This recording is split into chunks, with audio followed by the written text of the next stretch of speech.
A very good morning and warm welcome to all of you. आज आपकी economics की पहली क्लास है.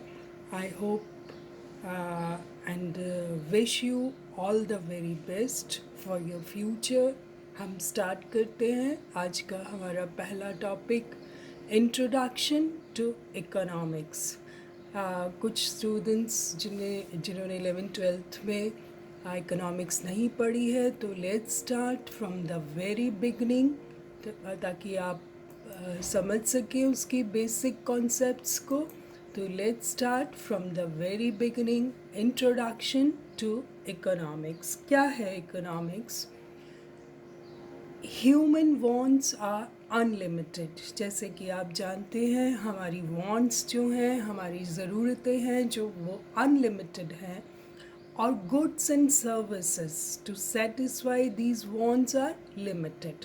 जबकि उस जितनी हमारी डिमांड्स हैं उतनी गुड्स और सर्विसेज अवेलेबल नहीं हैं. More over these goods have alternative uses. जो भी गुड्स हम डिमांड करते हैं उसके बहुत सारे यूजेस हैं. फॉर एग्ज़ाम्पल, कोयला है, कोल, जो कि बहुत सारे पर्पस से काम में लिया जाता है. वो घर में भी काम में लिया जाता है, तो रेलवेज़ भी काम लेती है, तो फैक्ट्रीज़ में भी काम में आता है. तो बड़ी प्रॉब्लम है कि एक ही गुड के कई सारे यूजेस हैं. And every human being has to face the problem of choice. जब आपकी वॉन्ट्स अनलिमिटेड हैं और गुड्स लिमिटेड हैं, तो आपके पास एक ही चारा रहता है कि आपको चॉइस करना पड़ता है. उन चीज़ों में से निर्णय लेना पड़ता है कि कौन सी वॉन्ट्स को आप सेटिस्फाई करेंगे और कौन सी वॉन्ट्स को फिर पोस्टपोन करेंगे.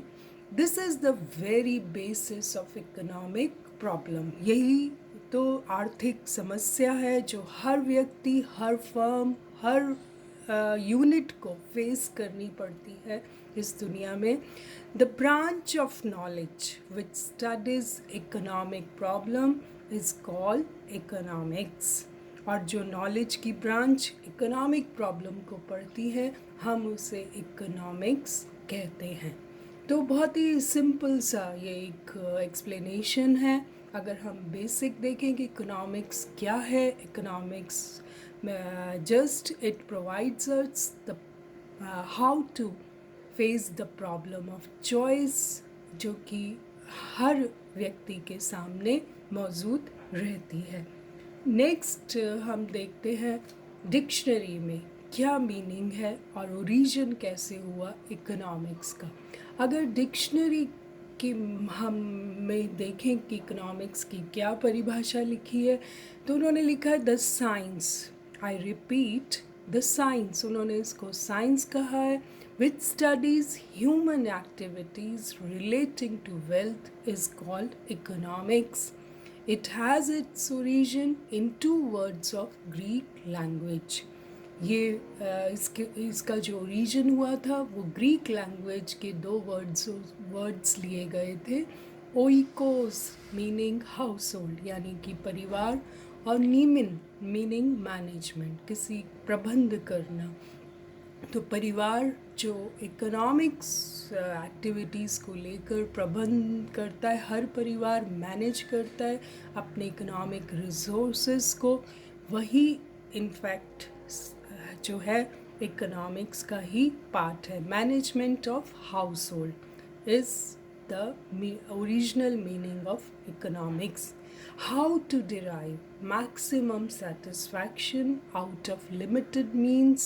To achieve this objective, we have to study economics. क्योंकि वही बात है, अल्टीमेटली जो एम है हर यूनिट का, हर इंडिविजुअल का, कि वो मैक्सिमम सेटिस्फेक्शन चाहता है अपने रिसोर्सेस से. तो इससे इस बेसिक एम को अचीव करने के लिए we have to study economics. Next हम लेते हैं बर्थ ऑफ इकोनॉमिक्स. अगर हम देखें तो इसका सिस्टमैटिक बर्थ कब होता है इकोनॉमिक्स का? It was born with the publication in 1776 of Adam Smith's की जो एक बुक आई थी, an inquiry into the nature and the causes of wealth of nation.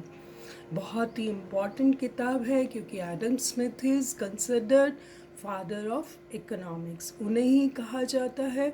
और ये बुक का हिंदी में हम देखें तो उसका नाम है राष्ट्र के धन के स्वरूप तथा उसके कारणों की खोज। इस किताब के साथ ही जो है वो सिस्टमैटिक स्टडी स्टार्ट हुई इकोनॉमिक्स की। और जब इसका बर्थ हुआ था तो ये पॉलिटिकल इकोनॉमी के नाम से जानी जाती थी। कुछ लोग उसे ब्रेड एंड बटर साइंस भी कहते थे। आपको इसमें याद रखना है कि एक तो you should always remember Adam Smith की बुक का नाम, year of publication, and also remember always that he is considered the father of economics. Next हम पढ़ते हैं नेचर ऑफ इकोनॉमिक्स। यहाँ हम व्यूज़ लेते हैं डिफरेंट इकोनॉमिस्ट के कि इकोनॉमिक्स के बारे में जो इकोनॉमिस्ट थे उनका व्यू क्या था। इससे रिलेटेड बहुत से क्वेश्चंस नेट स्लेट में आते हैं या जीके में भी पूछे जाते हैं। So you should remember all these views of the different economist, very important. Early views में देखें तो it is called science of wealth. जैसा कि एडम स्मिथ की किताब का ही नाम था, राष्ट्र के धन के स्वरूप तथा उसके कारणों की खोज। तो प्रतिष्ठावादी अर्थशास्त्री कहलाते थे जो सबसे पहले जिन्होंने इकोनॉमिक्स इंट्रोड्यूस की। अगर हम जे.बी. से की बात कहें तो वो कहते, जे.बी. से ने कहा कि economics is the science which treats of wealth, यानी कि वेल्थ की ही बात हो रही है। देन वॉकर की भी एक बहुत फेमस डेफिनेशन है, economics is the body of knowledge which relates to wealth. तो हम देखें कि एडम स्मिथ भी अर्थशास्त्र धन का विज्ञान है जो धन का अध्ययन करता है। मिल और वॉकर ने भी यही मत व्यक्त किए। David Ricardo, JB. से, ये सभी लोग जो थे वो ये कहते थे कि अर्थशास्त्र जो है वो धन का विज्ञान है। और मानव की अवहेलना की थी इस डेफिनेशन के अनुसार और उन्होंने धन को प्राथमिकता दी थी। तो ये इन डेफिनेशंस की भी बहुत आलोचना हुई और इसकी वजह से जो नेक्स्ट हमारे पास व्यू आया वो था, मार्शल ने एक कॉन्सेप्ट को चेंज करने की कोशिश की, साइंस ऑफ मटेरियल वेल्थ। उसने कहा कि जो अर्थशास्त्र है ये भौतिक कल्याण का अर्थशास्त्र है। यानी कि मार्शल वॉज सामाजिक, वास्तविक एवं सामान्य व्यक्तियों की आर्थिक क्रियाओं के अध्ययन को ही अर्थशास्त्र की विषय सामग्री में शामिल किया गया। इस मत में मानव को प्राथमिक एवं धन को गौण स्थान दिया गया। तो आप देख सकते हैं कि अब जो उसका कॉन्सेप्ट था वो चेंज हो गया और अर्थशास्त्र, जैसा कि मार्शल ने कहा कि अर्थशास्त्र जीवन की साधारण दिनचर्या में मानव के कार्यों का अध्ययन है। वे व्यक्ति तथा समाज के कार्यों के उस भाग की समीक्षा करता है जो सुख व कल्याण के लिए आवश्यक भौतिक साधनों की प्राप्ति और उनके उपभोग से घनिष्ठ रूप से संबंधित है। मार्शल के अलावा पिगू, कैनन, बैवरेज आदि ने भी इकोनॉमिक्स को मनुष्य के भौतिक कल्याण का अध्ययन बताया। तो जो कॉन्सेप्ट था कि जिसकी वजह से प्रतिष्ठावादी अर्थशास्त्रियों के व्यूज़ को कटु आलोचना हुई थी, उसे मार्शल और पिगू ने भौतिक कल्याण का अर्थशास्त्र कहा। तो इससे काफ़ी कुछ चेंजेस आए, उसके व्यूज़ में चेंजेस आए। लेकिन कल्याणकारी अर्थशास्त्रियों ने भी अर्थशास्त्र की विषय सामग्री को सीमित कर दिया। उन्होंने मानवीय क्रियाओं में सामान्य, असामान्य, भौतिक, अभौतिक, कल्याणकारी, अकल्याणकारी, सामाजिक एवं व्यक्तिगत आदि वर्गीकरण कर दिए और केवल सामाजिक अंग के रूप में सामान्य व्यक्तियों की भौतिक कल्याण संबंधी समस्त क्रियाओं को ही अर्थशास्त्र की विषय सामग्री माना और इस तरह से अर्थशास्त्र को संकुचित कर दिया। उसकी जो स्कोप था उसको कम कर दिया। उसके बाद जो व्यूज़ आए वो थे रॉबिन्स के। Robins definition of science of scarcity, जो रॉबिन्स की डेफिनेशन है वो ब्रिटेन के बहुत प्रसिद्ध अर्थशास्त्री थे और उन्होंने अपनी किताब nature and significance of economic science में जो बात कही वो ये थी कि economics is the science which studies human behaviour as a relationship between ends and scarce means which have alternative uses.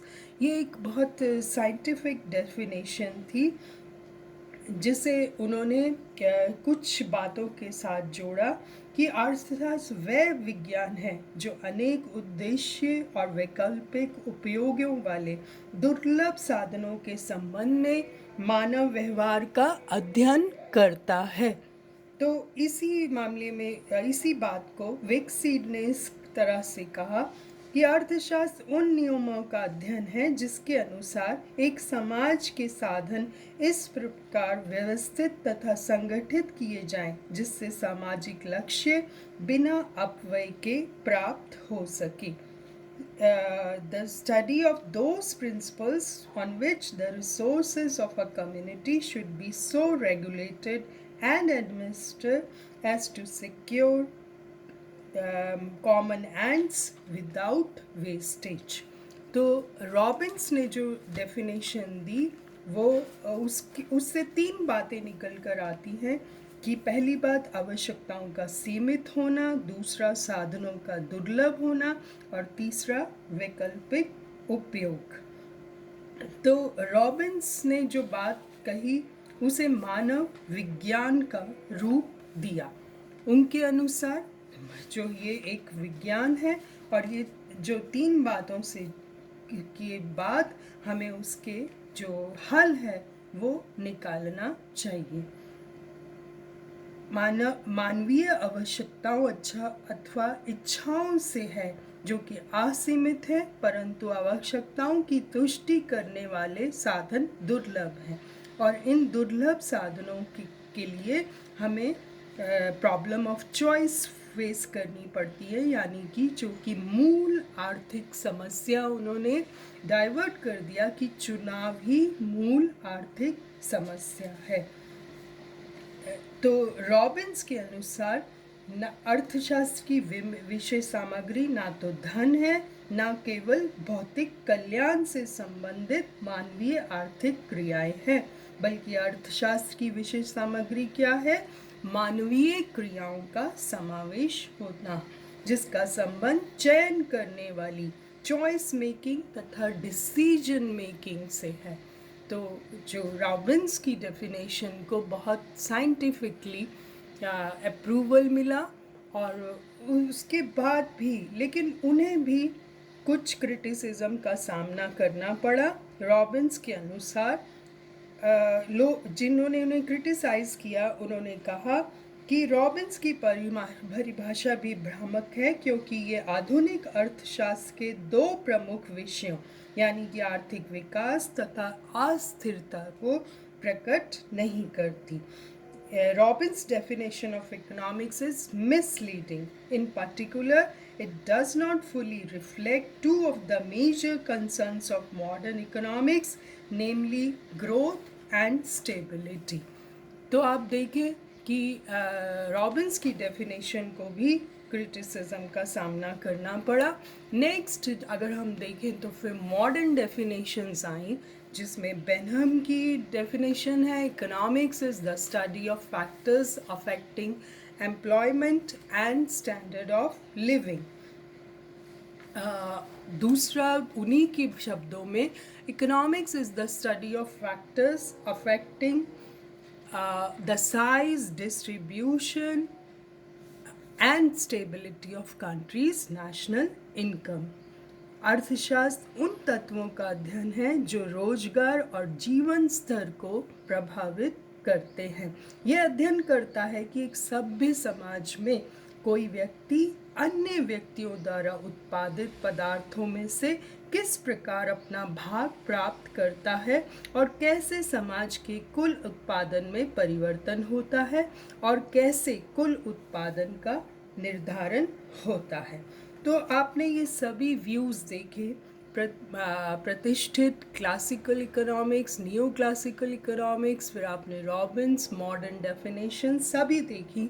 तो हम यही कंक्लूजन निकालते हैं कि अर्थशास्त्र के विषय, विज्ञान के विषय वस्तु इतनी अधिक विस्तृत हो गई है, इतना उसका जो फील्ड है वो इतना वाइड हो गया है कि इसे एक परिभाषा में बांधना बहुत कठिन है। यही कारण है कि अब आधुनिक अर्थशास्त्रियों ने अर्थशास्त्र की परिभाषाएं करना बंद कर दिया है। उनके विचार में अर्थशास्त्र वह है जो कुछ अर्थशास्त्री करते हैं। तो इस तरह से economics is what economist do. आज हमने डिफरेंट व्यूज़ जाने, बर्थ जाना। In the next class we'll continue this topic. Thank you so much.